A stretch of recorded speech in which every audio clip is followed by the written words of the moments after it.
Buonasera al pubblico di Insieme delle Persone e un caro benvenuto ai nostri ospiti. Siamo alla 30ª puntata e vado subito a presentarveli. Abbiamo, partendo dalla mia estrema destra, Cristina Mason, che è presidente dell'Associazione Donne Venete di Padova e Provincia, nonché consigliere comunale di Vigo d'Arzere, presidente del Consiglio Comunale di Vigo d'Arzere. Buonasera. Poi abbiamo Andrea Berro, che è amministratore unico di San Servolo, Servizi Metropolitani di Venezia. Buonasera. Vittorio Ivis, che è segretario provinciale per Padova del Partito Democratico. Buonasera a tutti. Ecco, poi alla mia sinistra abbiamo invece il noto imprenditore titolare del tabarificio Veneto di Milano, Sandro Zara. Poi invece abbiamo Riccardo Lucchetta, che è professore in materie letterarie e latino presso il liceo scientifico Galilei di Dolo. Buonasera. Ideatore della Cittadella della Protezione Civile, e da ultimo ma non per ultimo Paolo De Gaspari, che è vice coordinatore della Protezione Civile di Dolo e collaboratore della Cittadella della Protezione Civile. Buonasera. Ecco, io direi, prima di entrare così presentarvi, io andrei subito a cercare di capire qualcosa, visto che abbiamo la fortuna di avere il dottor Ivis, che è segretario provinciale del Partito Democratico, e qui i nostri telespettatori ambiscono ad avere risposte chiare. Da lei chiederemo, non so, di sapere che voi avete i vaticini, potete magari scoprire il futuro, che cosa si sa, cioè noi poveri cittadini vogliamo sapere che cosa, voi sicuramente ne sapete più di noi, ma questo governo si fa o non si fa secondo lei? Va bene che voi siete un po' all'opposizione, quindi... Sì, esatto, ma io sono anch'io in attesa di capire se riusciranno a sciogliere questo nodo. È evidente però una cosa, senza ombra di dubbio, cioè che le 24 ore vengono reiterate ogni volta che vanno dal Presidente Mattarella, al posto di sciogliere l'attesa, in sostanza continuano a prorogare questa decisione. L'ultima è che giovedì dovremmo avere una risposta, non si capisce neanche su che cosa stiano discutendo, se più sui contenuti o se più sul nome di un ipotetico candidato premier, che però a questo punto l'unica evidenza è che non potrà essere pienamente politico, quindi comunque si sta facendo anche una grande contrattazione senza il soggetto che poi governerà il paese. A me personalmente, e penso anche a molti cittadini, questo lascia non solo perplesso ma anche preoccupato per il futuro. Rimaniamo tutti in attesa. Tutti in attesa. Io quando vedo queste persone, quando apro i giornali online e quando vedo loro che sì, giustamente stanno cercando un equilibrio, penso sempre ai poveri imprenditori, alle povere massaie, ai poveri pensionati che sono lì per dire: ma questa cosa la faccio o non la faccio? Vado a comprare o non vado a comprare? E magari se vado a comprare un bene, poi magari mi viene fuori una legge fiscale e poi mi fanno il condono, allora non pago più le tasse perché mi vanno a fare il condono, non vado più a lavorare perché tanto mi danno il reddito di cittadinanza. Allora magari ci sono delle cose che andrebbero sicuramente valutate a e che sono gli stessi che rischieranno giustamente anche di pagare purtroppo l'aumento dell'IVA se nel frattempo non interviene un governo che fa delle scelte politiche, come è doveroso che sia in un paese democratico. Però Ivis, in effetti noi diciamo, per quanto il Partito Democratico è stato al potere, si sa che in genere chi esce dal quinquennio, chi ha la fortuna di arrivare fino alla fine della legislatura, come in questo caso, esce sempre un po' con le ossa rotte nelle politiche successive, perché chissà, purtroppo è chiaro che chi governa deve... Si fanno anche delle scelte impopolari che poi si pagano logicamente. Deve prendersi delle responsabilità. Ecco, però non crede che magari il PD sia stato un po' autolesionista con tutte queste scissioni, anche se poi a memoria mi ricordo che ogni 15-20 anni il PD si spacca, si divide, Cioè, ecco, secondo lei, perché in effetti se io dovessi fare la somma algebrica, no, di tutte le percentuali che hanno preso i vari Grasso e le altre sigle, diciamo, che si sono staccate dal PD, in effetti il PD avrebbe preso una bella quota di elettorato. Oddio, in realtà diciamo che la componente LEU più quella un po' più diffusa dei micropartitini comunque non ci consegnerebbe una condizione né di maggioranza né di allargamento sostanziale della nostra rappresentanza. Comunque sicuramente le scissioni non fanno mai bene, questo è indiscutibile nel campo della sinistra, dove purtroppo siamo molto bravi, la storia che ce lo dice, ma neanche negli altri campi. Io credo che però il nostro problema, il problema del Partito Democratico, ma più in generale del centro-sinistra, sia quello di recuperare una sintonia con un elettorato che probabilmente anche a causa della sfida di governo, che come dicevo prima impone delle scelte coraggiose che poi secondo me ti premiano, ma anche delle scelte che sono di responsabilità nazionale, soprattutto, ed è giusto ricordarlo, nell'epoca in cui noi abbiamo governato, perché il 2013, quando il primo governo di centrosinistra, quello Letta, prese in mano il paese non trovò la condizione economica, sociale che abbiamo oggi, era molto molto più difficile nel pieno di una crisi economica globale, tra l'altro. Chi invece interviene oggi si trova di fronte a delle difficoltà, ma parte sicuramente da una condizione migliore. Quindi io credo che il nostro problema sia recuperare una sintonia con quel mondo dell'elettorato con cui evidentemente abbiamo rotto un rapporto che invece c'era prima. Ecco, bene, approfondiremo ancora. Cristina Mason, lei invece a livello, visto che è consigliere comunale di Vico d'Arzere, voi a livello locale, poi magari parleremo anche dell'Associazione Donne Venete, ma a livello locale risentite un po' diciamo, di questo momento di transitorio oppure... Ma noi stiamo governando con una coalizione di centrodestra. Il nostro sindaco, tra l'altro, è stato anche eletto a onorevole alla Camera dei Deputati. Insieme a questo, si spera, prossimo governo, siamo chiaramente tutti in aspettativa, siamo in ansia per capire che cosa succederà. Non credo comunque che il paese è in aspettativa, però è chiaro che noi abbiamo si prospettano delle condizioni che non sono sicuramente facili, perché, come ha detto anche Matteo Salvini, il nostro segretario federale, trovare una coalizione con un partito che si è praticamente proclamato di sinistra, non quanto il PD, ma con delle identità vere e proprie, e trovare una coalizione di governo con il programma che abbiamo noi non è facile, c'è da discutere, lo stanno facendo in questi giorni. Hanno chiesto un'ulteriore proroga per, mi sembra, il problema della giustizia e un altro problema. Non credo comunque che il problema sia il nome dei ministri o il nome del candidato premier, questo no. Che però non partecipa alla discussione in ogni caso. Chi? Il candidato premier, chiunque sarà, presumibilmente non è in questo momento. Ma io penso che poi gli italiani italiani sicuramente staranno pensando che c'è. Io penso che, per esempio, c'era oggi un articolo del Financial Times, i barbari a Roma, cioè effettivamente questa condizione un po', vabbè, poi magari lì in Europa sicuramente non facciamo una bella figura e colgono sempre le occasioni per andare a colpire un po' la nostra immagine, però sicuramente non facciamo una bella figura e non voglio credere che due persone volenterose non possano trovarsi d'accordo in un giorno o 2 giorni. Sicuramente c'è uno scambio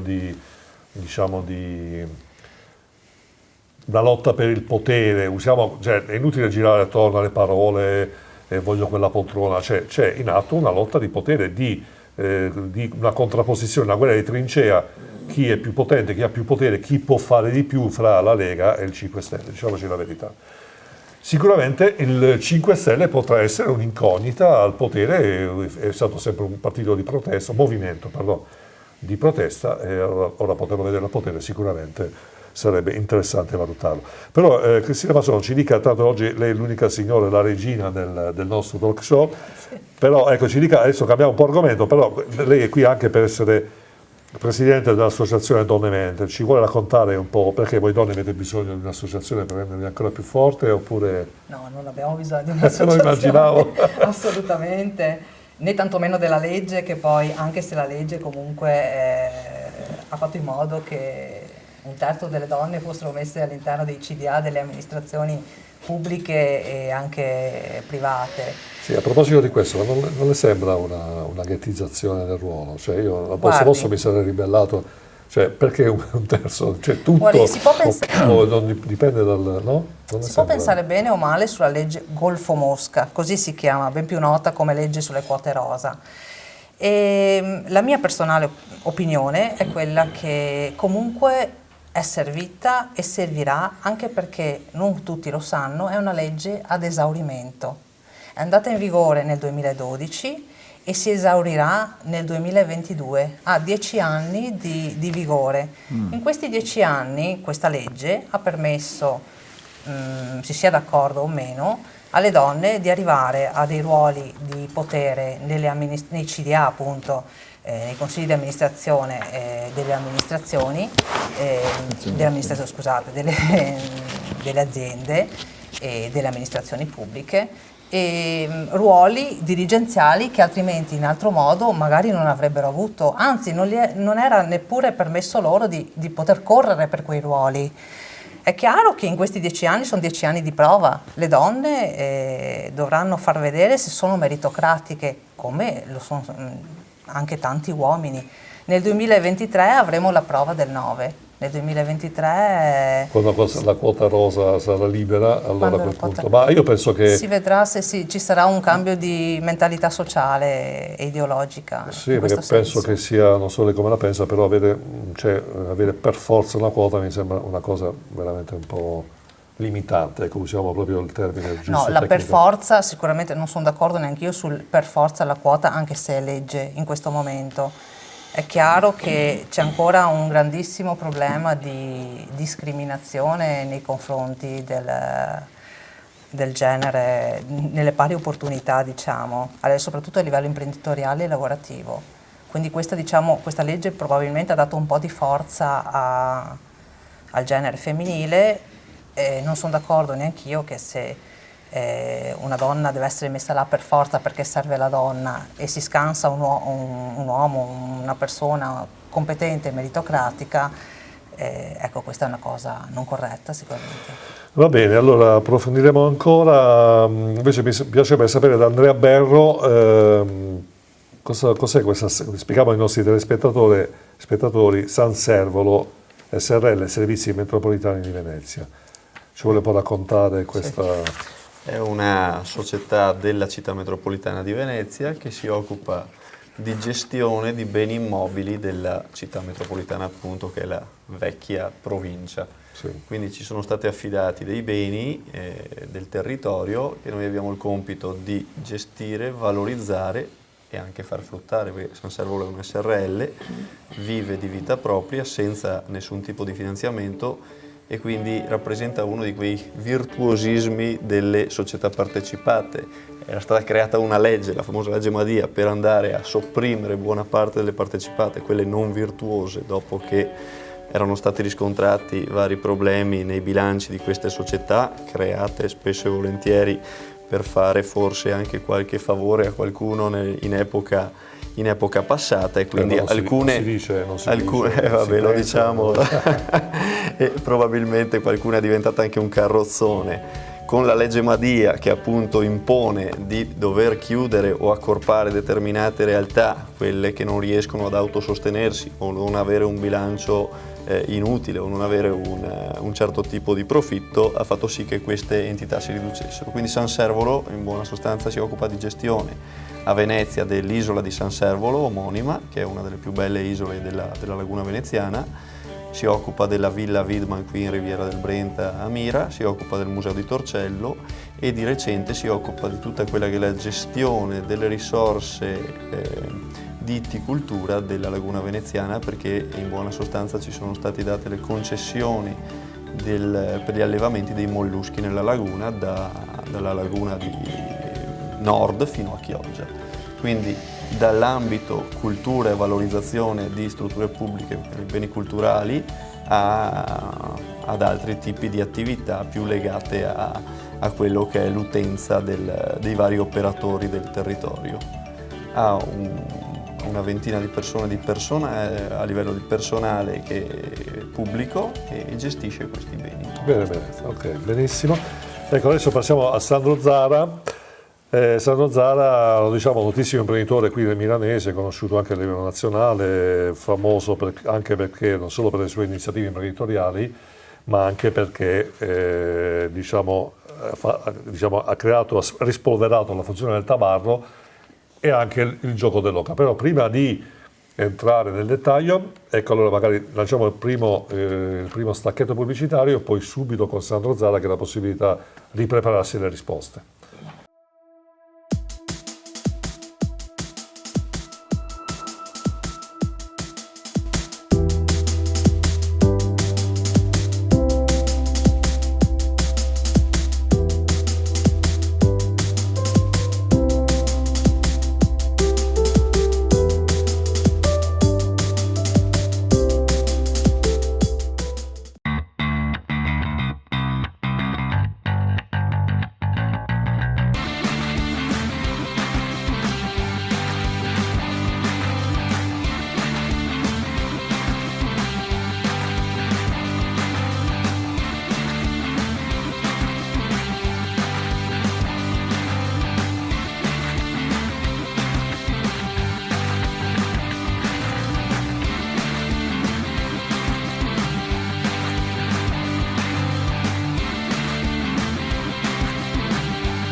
Nord Stampi Plastica, dal progetto realizziamo le tue idee.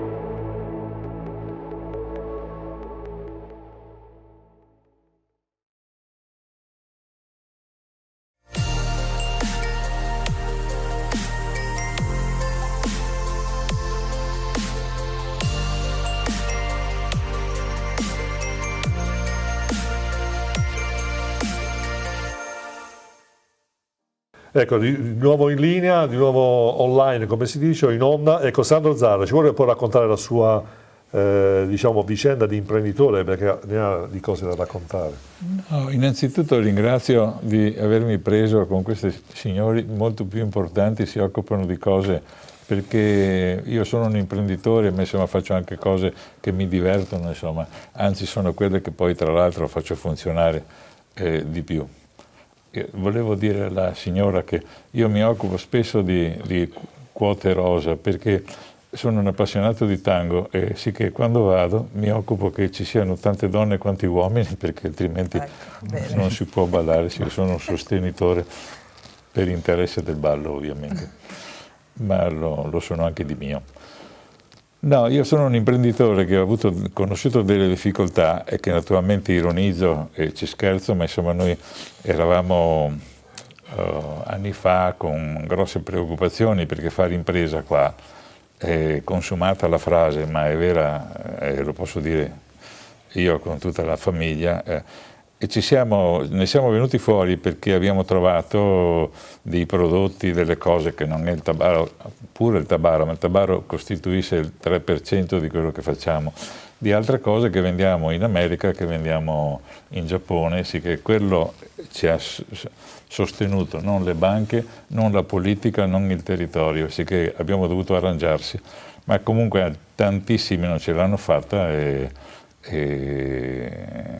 i capannoni poi sono stati presi dai cinesi, c'è un riciclo eccetera, ma per la qualità, come lavoriamo noi, insomma, del Made in Italy con prodotti, anche noi facciamo fare ancora dei tessuti autoctoni proprio, ho fatto un contratto con dei pastori dell'Alpago e faccio una cosa molto originale, faccio dei panni che in realtà è da diventare matti fare queste cose qua, però vieni altrimenti preso su un vortice di prodotti che vengono dall'Oriente e vieni travolto, insomma. Ce l'abbiamo fatta, ma comunque a fatica. Ecco, infatti prendo spunto, signor Zarra, da quello che mi ha detto lei, perché volevo chiederle, la moda in Italia si è un po' impoverita, cioè noi esportiamo, come diceva lei, esportiamo il Made in Italy, però quelli che ci comprano i prodotti sono all'estero, e poi magari quando vediamo gente che magari, non so, tendenzialmente potrebbe essere destinata a curarsi un po' di meno, cioè dal punto di vista estetico, non trova un po' di decadimento anche da questo punto di vista? Beh, sa, il decadimento magari fosse solo lì, e io ne vedo per la strada sui marciapiedi, l'altra notte ho perso un treno, sono arrivato a Milano in piena notte e il decadimento, insomma, oltre che il decadimento, che avevo anche tanta paura, al di là del decadimento, sì che come dire, naturalmente nulla di razzista e tutto ciò, ma insomma 30 anni fa andavo più spedito, insomma c'è un cambiamento totale di queste cose qua, che ovviamente nella moda poi copiano tutto, però essere copiati non è sempre uno svantaggio, perché i falsari fanno i dollari, non stampano, insomma, fanno la cosa che va di più, sì che essere copiato è anche un fatto di essere considerato, insomma, un attestato anche per certi versi. Mi è difficile spiegarlo, ma è un po' così. Difatti mi diceva un albergatore che non gli portano più via i portaceneri, no? Sono preoccupati perché era un'immagine che comunque, come dire, esibivano di essere stato su quell'albergo, che nel momento in cui non te lo portano più via vuol dire che hai zuccheri bassi, insomma. Sì, pubblicità di meno pubblicità. Ecco, adesso invece passiamo la parola a Riccardo Lucchetta e a Paolo De Gaspari, che sono accomodati oltre che dal microfono appunto passiamo subito la parola a Riccardo Lucchetta, dal essere cointeressati alla famosa cittadella della protezione civile. In particolare il professor Riccardo Lucchetta è stato l'ideatore, ci vuole un po' raccontare come... Sì, diciamo che Il progetto della cittadella della protezione civile nasce 2 anni fa, a seguito anche di alcune riflessioni su quelle che erano state le esperienze seguite al tornado del 2015, dell'8 luglio del 2015, e durante il quale tutta la protezione civile, di cui Paolo De Gasperi all'epoca era il coordinatore del municipio di Dolo, e ha dovuto far fronte in autonomia, anche se erano state già preallertate altre entità territoriali, ma un evento assolutamente al di fuori degli schemi, nel senso che un tornado dalle nostre parti era una cosa inaspettata e che però per le previsioni di variazioni climatiche potrebbe ripresentarsi. Le criticità del nostro territorio, lo dico solo per conoscenza, diciamo, non perché sia argomento della mia cattedra, diciamo, le criticità sono quelle idrogeologiche prevalentemente, però in questo caso si è visto un grande afflusso di giovani assolutamente impreparati a essere coinvolti e impiegati, nonostante la loro buonissima volontà, in questa situazione di difficoltà, che appunto presentandosi in infradito, senza scorte d'acqua, rappresentava più un problema per i volontari e per le associazioni che portavano appunto il sostegno alle persone colpite dalla calamità, e di conseguenza, riflettendo su questo, abbiamo appunto pensato alla possibilità di effettuare a scuola, da noi al liceo, un percorso che preveda una formazione in aula gestita da vari attori, come io li chiamo, che ho coinvolto personalmente a partire dal comune di Dolo e via via allargando il raggio d'azione, e poi dopo la formazione in aula una simulazione di campo di emergenza nello spazio verde che è nel nostro spazio dell'istituto, insomma, con termine. E qua appunto con l'uso di risorse di varia provenienza, sia dai 10 comuni della Riviera del Brenta che rientrano nel distretto della Riviera, che poi vi illustrerà Paolo, al Reggimento Lagunare Serenissima, che ci ha messo a disposizione una tenda mensa molto capiente, come si potrà vedere anche dalle immagini, una cucina da campo di ultima generazione, delle tende dormitorio. Ricreiamo appunto un campo di emergenza e pernottiamo con i ragazzi che aderiscono all'iniziativa in modo completamente autonomo e libero. Facciamo fare dei cantieri, degli scenari che sono tipici dell'attività di protezione civile, e poi li facciamo pernottare per una notte tra il sabato e la domenica. Ecco, questa esperienza non è semplicemente goliardica, non è un campeggio, li mette veramente alla prova anche con la stanchezza. L'anno scorso, alla prima edizione, addirittura la pioggia ci ha accompagnato dal pomeriggio fino al giorno dopo, e di conseguenza hanno potuto provare una situazione molto disagio, diciamo. Sì, abbastanza facile. verosimile, ecco, la verosimiglianza si è avvicinata alla realtà, ecco. E diciamo che lo spettro dell'azione, dicevo, è molto vario. Quest'anno abbiamo avuto un'edizione che ha superato il numero di ragazzi che da 67... La interrompo, professore, Sì. perché so che i professori hanno la tendenza a prendere il microfono e non siete abituati lasciarlo. a parlare del vostro lavoro, però volevo chiedere, Sì. si parla un po' male dei giovani in questo periodo, no? I giovani non vogliono andare a lavorare, i giovani sono un po' sfaticati, li iniziamo troppo, colpa anche dei genitori. Ecco, però volevo chiedere, in questa iniziativa, come li ha valutati lei, ragazzi? Allora, diciamo che la legge 107, cosiddetta buona scuola, ha introdotto nella scuola un obbligo che per i licei è quello di svolgere 200 ore di alternanza scuola-lavoro. Il che vuol dire che quando i ragazzi arrivano in quinta devono aver espletato queste 200 ore che saranno certificabili. Noi abbiamo voluto sintetizzare in questa esperienza questo dettato della legge, però ai ragazzi viene offerta una rosa di soluzioni che può essere diversificata. Quando loro scelgono di fare frequentare la cittadella con i suoi corsi e con la parte pratica, lo fanno in completa libertà, quindi mostrano già un interesse e una predisposizione.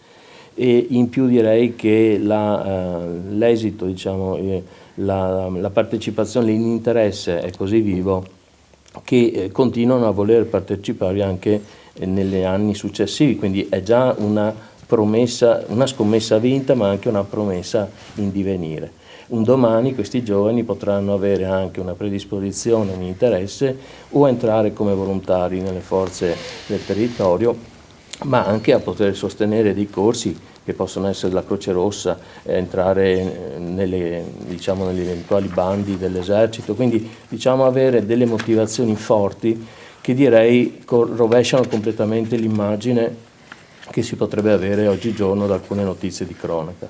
Quindi almeno i giovani del nostro istituto mostrano voglia, volontà appunto di intervento, di intervenire, di apprendere, e se mi posso permettere dobbiamo pensare che la scuola ha formalmente il compito di formare i ragazzi, non di addestrarli necessariamente a un lavoro. Chiaro. Posso dire una cosa in merito all'argomento, perché anche noi con il nostro comune, nel nostro piccolo, proprio la settimana scorsa tramite la protezione civile di Vigo d'Arzere abbiamo fatto una simulazione nell'istituto Moroni, le nostre scuole medie, con i ragazzi a sorpresa per l'evacuazione, e sono stati tutti bravissimi perché pronti grazie all'addestramento della protezione civile, che io ammiro tantissimo perché fanno veramente grandi cose, e sono stati bravi, pronti, hanno eseguito le cose proprio tutto a regola d'arte. Sì, bene, talvolta magari noi genitori siamo costretti a essere un po' critici con i giovani, perché sono i giovani, per la fine la colpa è anche nostra, però poi alla fine quando i giovani vengono messi all'opera, in effetti possono dimostrare di essere brava. Quindi diciamo, questo dimostra che se non si figli la generazione futura un po', diciamo, come dire, stanca, la colpa è anche nostra, perché quando noi ci impegniamo e gli diamo un segnale, diamo un insegnamento, sicuramente i nostri giovani reagiscono bene. Certo. Paolo De Gaspari, quando è che è nata questa collaborazione con il liceo, poi alla fine, per questa iniziativa bellissima, perché poi diciamo che il tornado è stato, l'altro giorno ero lì a Mira, sono passato a San Musone, mi sono trovato di fronte a una bomba d'acqua, quindi effettivamente è una zona evidentemente dove c'è una concentrazione poi ho fatto 2 chilometri, sembra non aveva piovuto per niente, quindi evidentemente è una zona quella un po' particolare. Diciamo che del tornado, a parte la vittima, ci sono stati, il territorio è rimasto scosso, alcune persone che fra l'altro ho avuto il piacere di invitare hanno scritto anche dei libri, però ecco, è giusto secondo me che la popolazione, i giovani che sono il nostro punto forte, siano sensibilizzati. Quindi com'è che viene nata questa collaborazione con il liceo? Allora, questa collaborazione è nata, diciamo, appunto dall'idea del professor Lucchetta, che ha interpellato l'amministrazione comunale, in particolar modo l'assessore Marina Coin, che è assessore alla protezione civile, che ha interpellato a sua volta noi, perché noi operiamo sul territorio, come abbiamo detto. Aggiungo, scusi, sì. De Gaspari, che alla fine voi siete volontari, cioè a tutti gli effetti volontari, quindi ribadiamolo questo concetto. Noi siamo volontari, noi facciamo un altro lavoro, non facciamo... No, ribadiamo questo concetto perché molto spesso si vedono i camion della protezione civile, magari le persone possono essere indotte a pensare, ecco, sono i soliti impiegati comunali che no, cioè voi fate un altro lavoro e fate questo per senso di responsabilità civica, ecco, diciamolo questa cosa qua. Sì, noi facciamo parte, allora io faccio parte del gruppo comunale volontari, si chiama, della protezione civile di Dolo. Ogni comune ha per legge è dotato di un gruppo o di un'associazione di volontari di protezione civile. Facciamo parte del distretto della Riviera del Brenta, che come dicevamo occupa 10 comuni della Riviera del Brenta, più c'è l'associazione dell'Alta, che si chiama Aggiungo, scusi Gaspari, che ecco, questa è una cosa che mi fa molto piacere, perché la Riviera del Brenta dal mio punto di vista è una delle strade più belle d'Italia e del mondo. Avere 10 comuni compattati con, si sa, con ideologie politiche diverse è una bellissima cosa, perché anzi dovrebbe essere un esempio secondo me di efficienza e di aggregazione. Sì, certo. Quindi una volta appunto interpellati dal professor Lucchetta abbiamo fatto le prime riunioni, ma subito è sorta la necessità appunto di coinvolgere tutti e 11 i gruppi comunali volontari di protezione civile, per cercare di fare questo tipo di scenari di cui si parlava. Oltre però ai volontari di protezione civile che siamo noi, era obbligatorio anche chiamare altre entità, anche professionisti, come i lagunari, che sono dei professionisti anche del soccorso, e altre associazioni come Croce Rossa, come i cinofili del soccorso, come i radioamatori, come degli psicologi dell'emergenza che abbiamo conosciuto tra l'altro proprio nel tornado, perché è una cosa che emoziona anche dire è che sono dovuti intervenire appunto gli psicologi, ma non solo per i soccorritori, anche non solo per le persone che sono state soccorse, anche per noi soccorritori, perché dopo 10 giorni di lavoro, 20 ore al giorno, anche noi abbiamo avuto bisogno appunto del supporto psicologico, insomma questo è giusto dirlo. Quindi c'è stata questa collaborazione con questi enti di cui ho parlato, quindi l'anno scorso è partita questa attività. Quest'anno abbiamo avuto anche la possibilità di interpellare il gruppo comunale volontari di Venezia, in particolar modo il nucleo per la tutela di beni artistici, che hanno fatto anche loro un'attività molto interessante con i ragazzi di tutela appunto di vari scenari artistici, e quindi per esempio il classico cornicione di una chiesa o altre cose che può purtroppo succedere in caso di emergenza, dover mettere in sicurezza anche questo, insomma, oltre alle popolazioni. Ecco, quindi il lavoro che noi abbiamo fatto come gruppo comunale di Dolo insieme a tutto il distretto, come dicevo, è stato quello di coordinare queste attività che è stato gestito a 2 livelli. Il livello nostro di volontari, quindi la creazione appunto di un campo di accoglienza, si chiama, della popolazione, che viene solitamente composto e formato in emergenze molto, molto gravi, ovviamente di terremoto, classico, e quindi la gestione del campo si è inserita insieme alla gestione degli scenari che i ragazzi dovevano svolgere. Quindi i ragazzi hanno lavorato 8 ore al giorno, 8 ore il sabato e 4 ore la domenica, e hanno fatto una serie di scenari che vanno da quello che riguarda prettamente protezione civile, e quindi montaggio e smontaggio delle tende, una saccata, si chiama saccata, un riempimento di sacchi per la protezione degli argini, diciamo così velocemente lo dico, e la gestione delle motopompe, la classica attività. Argomenti interessantissimi, Paolo De Gasperi. Allora adesso un ulteriore stacchetto e ci rivediamo tra qualche secondo ancora. Rimanete collegati su insieme idee e persone. Vi aspettiamo dopo.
Nord Stampi Plastica, dal progetto realizziamo le tue idee.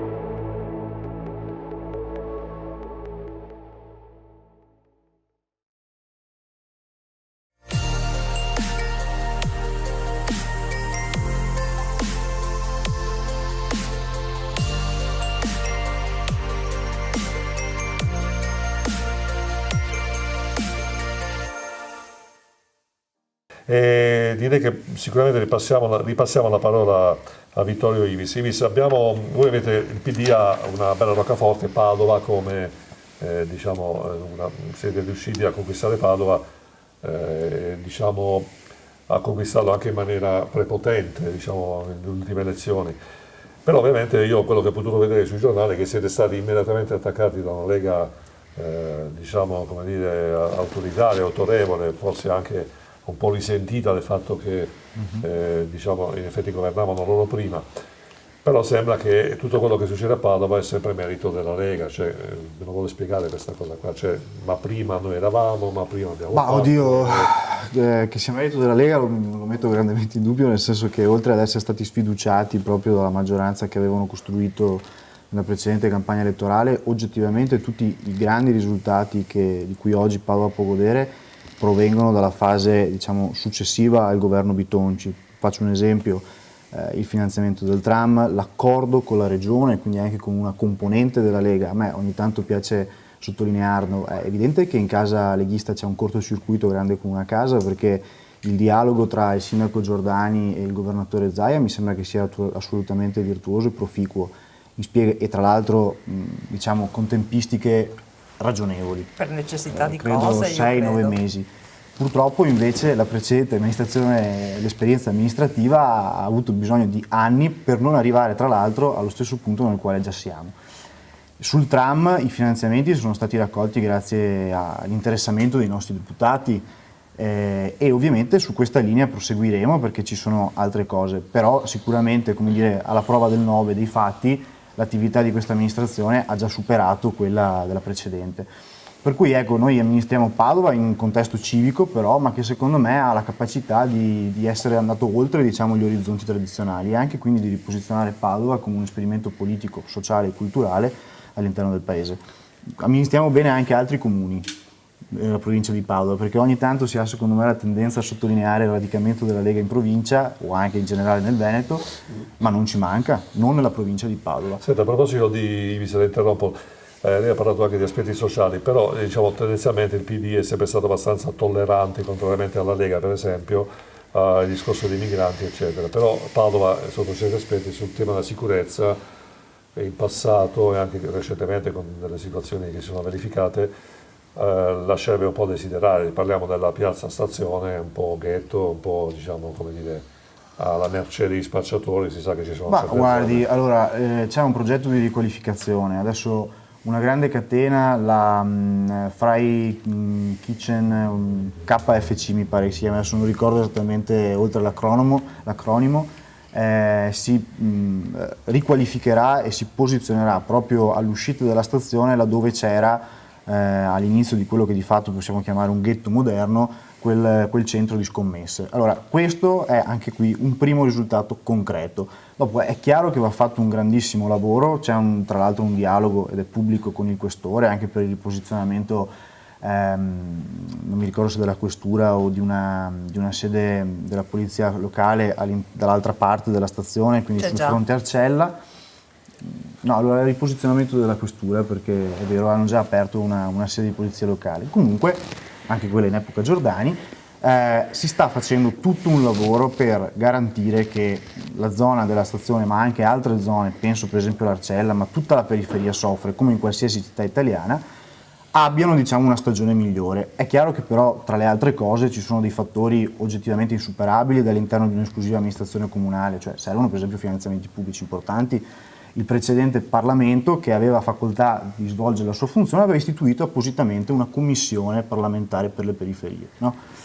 Questo Parlamento è ancora in stand-by, nel senso che siamo racchiusi dentro 2 commissioni speciali che si occupano dell'ordinaria amministrazione, cioè di convertire in leggi i decreti più urgenti di un governo, cioè ancora quello nostro fondamentalmente. Però volevo dire una cosa ma mi è sfuggita di mente. Però nel frattempo che lei ci pensa, Ecco, il caso Bagnoli, Si fanno scusi, all'ospedale. non è che abbiamo una posizione più morbida della Lega, abbiamo una posizione più realista. Allora, anche oggi c'era questo lab di Bagnoli, poi ce n'è uno anche in provincia di Venezia, a Cona, ma siamo tutti limitrofi fondamentalmente. A Bagnoli c'erano 100 rifugiati, 1000 rifugiati, chiedo scusa, era una condizione non allarmante, di più. Oggi ce ne sono 250. Ora arriverà questo governo giallo-verde e, ipotizzo, risolverà completamente il problema. Perché fino ad oggi soluzioni così radicali io non ne ho viste e non mi capacito di immaginare come siano possibili. Quello che so però di certo è che da 1000 e più anche profughi oggi ce ne sono 250. Vedevo Mazzone scuotere la testa prima, non era No, d'accordo. beh, non è grazie all'amministrazione Giordani che dai 1000 profughi ce ne sono 200, assolutamente. Beh, Ci sono delle... Bagnoli per forza di cose, certo. non sarà Giordani, voglio dire. Sì, no, beh, è grazie a delle decisioni fatte prima in diversi accordi che sono state prese poi delle decisioni che hanno avuto delle conseguenze con amministrazioni consecutive. Tra l'altro, per quanto riguarda la sicurezza, ricordo, adesso non era il mio argomento specifico, che c'era stato appunto con l'amministrazione Bitonci c'erano delle trattative per fare una specie di cittadella della sicurezza, convogliando quelli che era la parte, un convoglio diciamo dei vigili urbani tra Padova e i confini la periferia. Infatti noi siamo un comune sulla cintura nord di Padova, nella ex caserma dell'aeronautica proprio di Vigo d'Arzere, che si trova nei confini tra Vigo d'Arzere e Padova città, il Ponte Vigo d'Arzere che è già sotto il comune di Padova. Quindi si sta discutendo anche di questo, per portare soprattutto la sicurezza nel quartiere che ha maggior difficoltà della città, che è quello dell'Arcella, che è anche quello più popoloso, diciamo.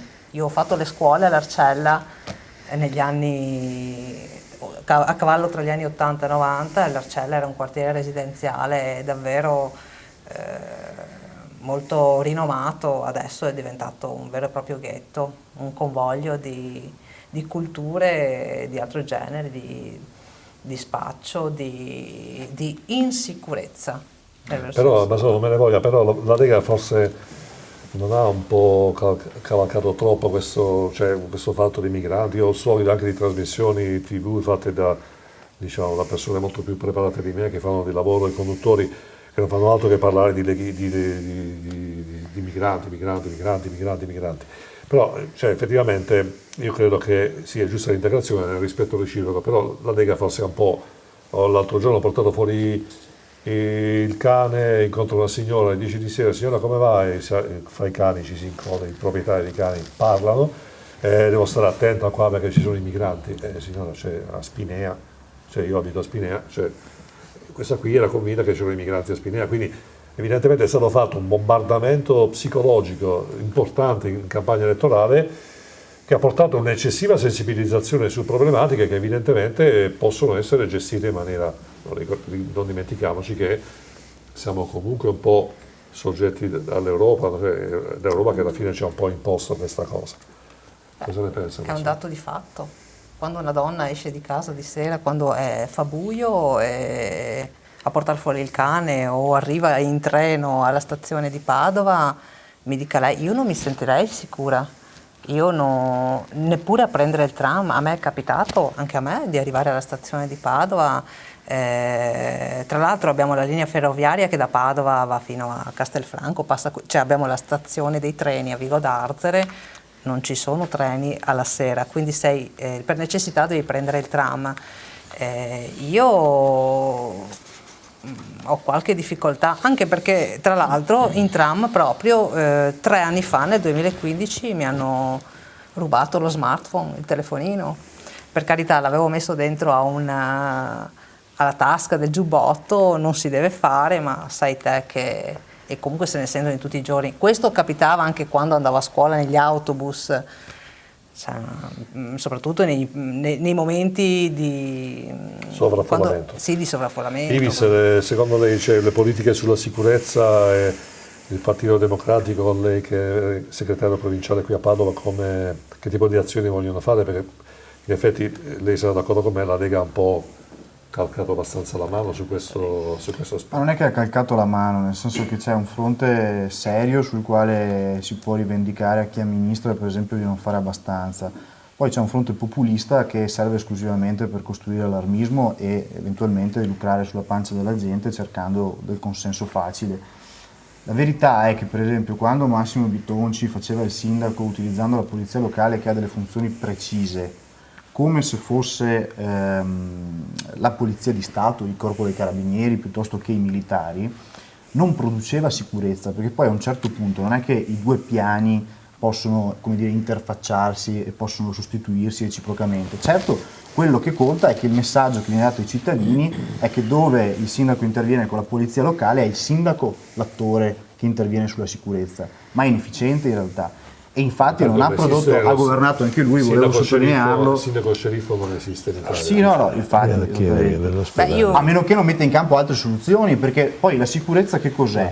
È solo vedere sfilare degli agenti con il carabiniere, la fondina, eccetera, eccetera, oppure anche intervenire, per esempio, cercando di ridare dignità e costruire a degli spazi che sono degradati. Zara voleva dire qualcosa come imprenditore. Zara voleva... No, mi incuriosisce moltissimo come bene espone il giovane del PD. Volevo chiedere che posizione ha lei personale e il suo partito sull'ospedale che si fa o non si fa. So che la stampa ha consumato le togliti di inchiostro e il va e viene, eccetera, e so che voi non eravate nemmeno d'accordo. No, noi non solo siamo d'accordo, ma abbiamo con forza appoggiato l'accordo che citavo prima. Beh, è al punto nel quale è stato approvato in consiglio, hanno siglato l'accordo governatore e sindaco, hanno portato in consiglio comunale la delibera, è stata approvata, quindi dal punto di vista del processo amministrativo interno al comune, io non sono consigliere comunale di Padova, ma è tutto avviato e perfettamente coerente. Bene, allora scusi Ivi, se la devo interrompere, abbiamo uno stacchetto, si prepari subito la risposta perché abbiamo un piccolo stacchetto, riprendiamo subito.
alla Nord Stampi Plastica, dal progetto realizziamo le tue idee.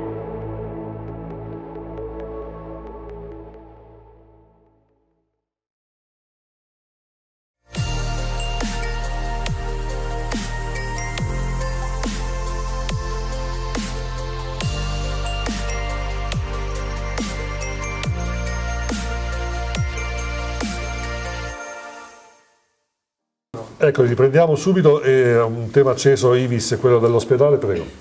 No, io sull'ospedale quello che considero è che siamo al punto giusto. Quello che mi preoccupa invece sono tutte le partite ricollegate all'ospedale, che dipendono prevalentemente tra l'altro dalla regione, perché l'accordo sull'ospedale non è stato trovato solamente sulla realizzazione del nuovo polo, diciamo, fuori dal centro e sul mantenimento del Giustinianeo, quindi evitando di creare il buco nero, ma anche per esempio sul Parco delle Mura, su tutta una serie di, come dire, elementi aggiuntivi che però renderanno virtuosa ulteriormente la città di Padova e la proiettano dal mio punto di vista nel futuro. Ecco, su quelli i tempi, proprio perché sono elementi, diciamo, paralleli ma integranti dell'accordo, sono un po' preoccupato, non so quanto rapidamente riusciranno ad essere svolti, anche perché il partenariato lì è forte, non vede solo tra l'altro la regione ma anche la provincia e ovviamente l'ULSS, che è sì parte della regione ma insomma è un soggetto istituzionale con una certa autonomia, come dimostrato. Bene, cambiamo argomento. Berro, la San Servolo deve rendere conto a qualcuno della sua operatività? Cioè avete un budget, avete un conto economico, dovete andare in utile oppure... Dobbiamo assolutamente andare in utile, dobbiamo rendere conto al nostro socio unico che è la città metropolitana di Venezia. No, perché diciamo, le ho fatto questa domanda apposta perché i cittadini pensano ente statale, parastatale, eccetera, uguale spreco, uguale manager da 20.000 euro al mese, invece diciamo anche che voi invece siete, io l'ho invitato apposta. Ripeto, noi abbiamo il compito di gestire e valorizzare, perché questi beni che ci sono stati dati chiaramente hanno un loro costo di gestione importante, perché una è un'isola nella laguna veneziana che quindi è esposta a qualunque tipo di intemperie e se non viene costantemente manutentata ovviamente deperisce. Ma la cosa intelligente che è stata fatta, non da me ma dalla provincia allora, è stato quello di restaurare quest'isola e insediare all'interno dell'isola una serie di istituzioni, perché presso l'isola di San Servolo per esempio ci sono la Venice International University, che è una realtà unica nel suo genere perché è un'associazione di 20 atenei a livello mondiale. Abbiamo università che vengono dalla Cina, dal Giappone, dalla Russia, dal Canada, dagli Stati Uniti e molte altre realtà che organizzano dei corsi di formazione per gli studenti internazionali, si fanno dei semestri di studio delle più svariate nature, economie e altri tipi di realtà. C'è Ca' Foscari per esempio tra i rappresentanti locali, c'è lo IUAV, c'è anche l'Università di Padova e questa è una delle realtà che ha sede in isola. Abbiamo una sede staccata dell'Accademia delle Belle Arti, il Collegio di Merito di Ca' Foscari, che sono i 50 migliori studenti di Ca' Foscari che risiedono e studiano presso la nostra isola.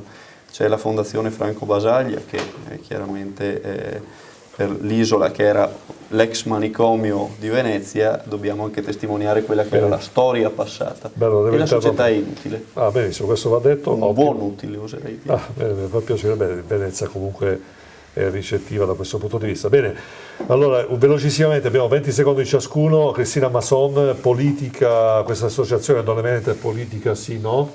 Nell'associazione poca? Politica no, ma corre parallelamente alla politica. Va bene, d'accordo. Ecco, Vittorio Ivis, lui come segretario provinciale del Partito Democratico Padova ha fatto bene il PD a non allearsi con i 5 Stelle? Ma io mi sarei seduto al tavolo del dialogo, non avrei fatto il governo insieme a loro, ma mi sarei seduto al tavolo per capire fino a dove veramente erano disposti di accogliere le nostre istanze, che sono quelle negli interessi dei cittadini italiani. Bene, allora Andrea Berro, quindi si parlava di azienda inutile, quindi vogliamo anche dire quali sono, magari ci vuole dire qual è la prossima un'iniziativa che volete fare nel 2018, diversa da quella che avete fatto negli anni passati? Ma allora, presso quest'isola e le altre realtà che gestiamo si svolgono tantissime iniziative. Noi per esempio affittiamo anche l'isola per fare matrimoni, sfilate, eventi, concerti. Qualunque tipo di iniziativa può essere fatta in isola, oltre a gestire gli spazi che sono stati affidati anche alle realtà accademiche che ci sono. Quindi ognuna di queste realtà porta un utile alla nostra struttura. Bene, e vogliamo e stiamo facendo anche una serie di iniziative con strutture private, perché pubblico e privato devono continuare a dialogare al fine di valorizzare entrambe le realtà. Ecco, così queste sono le aziende, diciamo che le partecipate comunali, statali che ci piacciono, inutili e attive sul territorio. Sandro Zara, prossimo gioco dell'Oca, siamo pronti anche se manca un po'? Sì. No, io su quelle cose qua sono sempre pronto, perché le cose poi scherzose così mi sono riuscite molto bene, fare l'imprenditore è stato più difficile. Cercherò, dottor Berro, per una sfilata, la cosa mi interessa. Benissimo, benissimo. Ottimo collegamento. E alla fine allora invece abbiamo i nostri Paolo De Gasperi e Riccardo Lucchetta. Professore, diciamo quindi anche il prossimo anno andiamo con... Sì, diciamo che tutti se l'aspettano e noi siamo convinti della necessità di proseguire. Abbiamo avuto delle importanti presenze politiche durante questo sabato e domenica scorsi, di sottosegretario Baretta, le senatrici Vanin e Toffanin e la eurodeputata Elisabetta Gardini, che si occupa appositamente di protezione civile. Quindi abbiamo avuto un ottimo ascolto. Ottimo, bene, complimenti per la vostra azione Grazie di volontariato. Ecco, io allora sono alla fine, veramente siamo in chiusura.